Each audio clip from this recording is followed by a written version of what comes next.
Where do I start creating repeatable process in my business? Oftentimes, what folks will do is they'll come to us and they'll say, my key team member just left, or something crazy happened in my company. We doubled overnight, or we lost half of our clients. And so now we need to operate a little bit leaner with our team. And so how do we tackle that? But I always find that the number one thing I recommend to focus on whenever you're like, where should I begin, is going to be with your client or your customer journey. And the reason behind this is, I know that it doesn't sound like the sexiest thing, right? A lot of us want to really focus on our marketing or focus on our sales efforts, because a lot of us are still kind of in growth mode, right? We believe that revenue is going to solve all of our problems. But at the end of the day, the thing that's going to solve all of our problems and actually create compound interest inside of our business, both operationally from a revenue perspective and just even from an ease of fulfillment, is going to be that customer or that client journey.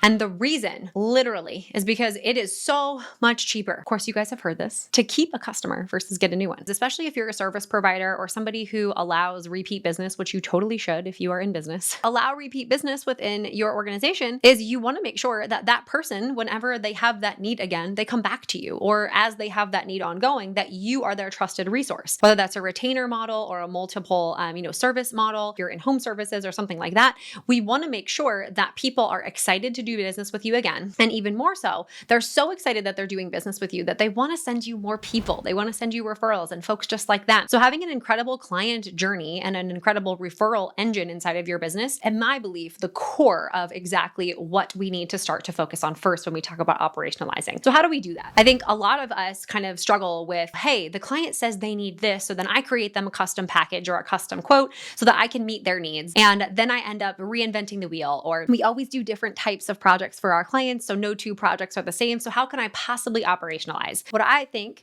that the easiest thing for you to do is just stop for a second and remove yourself a bit from the business. And I talk about this in my book, The Sabbatical Method, but having some time where you can just take an hour away from your business, go to a coffee shop, go somewhere where you don't usually work, so not sitting at your actual desk, and just start to think about, okay, of the last, 6-7 projects that I've done over the last 6-7 months, what was the main commonality between all of them? That can be in terms of results, that can be in terms of the type of client that they are, what niche they're in, or it can be, the process or the way that you did that. And so what we want to do is we want to consider what were the commonalities inside of our projects and who got the best results. So if you're, for example, working with somebody in maybe 2 different industries and you're like, okay, yeah, we've always worked in this industry, but we get amazing results for people in this industry. They always come back to us.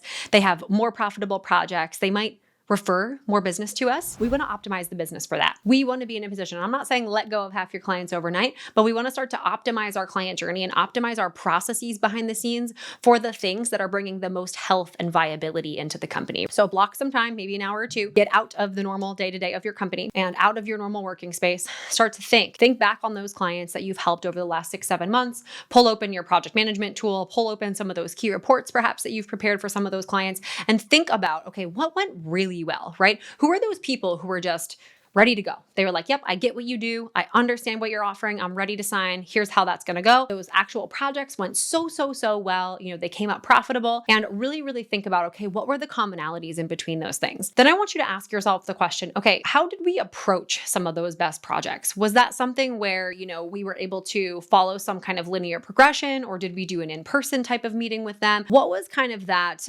main approach or that main way that you went about those projects? And I think you can even think about key contributors too. So if you're, for example, writing content or you're delivering on a particular service, and one person who comes in and does these projects, we know that they rock it 10 out of 10 every single time. Most profitable, best results, all the above, right? We want to try to triage that person's knowledge right away, right? So like going in and being like, okay, number one is I know that this person always has success on projects and has amazing client reviews. We're going to go create an interview opportunity with him or her and get all the information about how they run their projects, about how they treat their clients, what kind of conversations they have, and then start to map that out into our client journey. From there, what I want you to do is really think about, and this is something that you as an owner, especially as you start to create like proprietary process and your actual IP, is you can think through, okay, what is the flow of how we go through this? I was on a workshop yesterday with a bunch of folks in our community, and we were talking about this concept of being able to do one-on-one for an amount of time so that we can determine our common approach, determine the way that we serve our clients. And just looking back at some of those projects can help you say, okay, cool. So phase one was kind of the onboarding phase, which is probably true for anybody in service, right? Phase two is likely something strategic, likely something where you're kind of fleshing out the nuts and bolts of the project. Third phase is usually something on like installation or building something, right? Making sure that you can actually deliver on the core thing. And then from there, it kind of can go a couple of different ways, but really, really honing in and assigning names to the actual phases of your projects is going to help you define what your client journey is. Something that I read years and years ago, $100 million Offers by Alex Hormozy.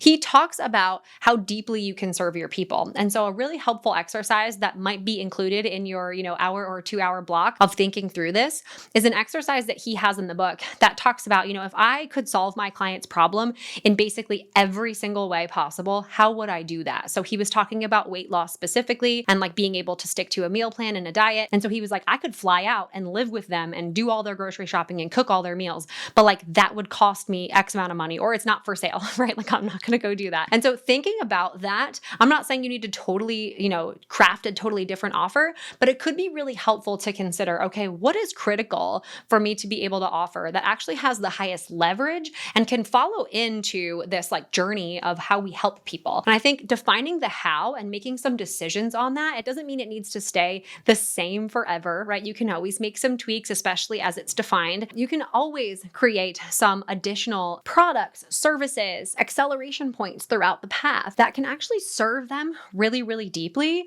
but it doesn't need to be all included right now. Especially as you grow your team, you can be like, hey, I've always wanted to offer this type of service. But the great thing is now we have this really dialed in customer journey that always produces profitably for us. And always people give us rave reviews. And I know that when, revenue gets to here, or we have the bandwidth to do this, or we have X amount of clients, then I'm going to open the doors to this other service or this other product that I know will help them on our client journey. It's just that we haven't been able to have the bandwidth to develop that yet. I think we go in too many directions when it comes to serving our clients. We think about all of the things versus just the thing that can get them the best result right now. And so yes, list all the things, but start to ask ourselves the question, okay, what is the knock it out of the park type of result I can give for them right now? So start with your client journey, make sure that we understand exactly how we serve our clients. And it's going to make all the difference for us, especially because as you start to centralize how you guys fulfill on clients, client work and projects, and how you keep people and how you keep those people happy and excited to refer you business, there is not a lot else that you'll need to do in order to, generate growth in your company. You won't have to go out a ton and be hunting for a lot of sales. You won't have to, do a ton of marketing efforts. I find that some of the best companies that we work with have this really, really dialed in, and they have a way for people to excitedly refer new business and stay with them long term. So I hope that this was helpful. If you are loving some of our operational tips and tricks and all the things, I hope that you will subscribe to our channel here and you can stay updated whenever we release a new video on how to run your business like a well-oiled machine. I'm Alyson Caffrey, and I'll see you guys next time.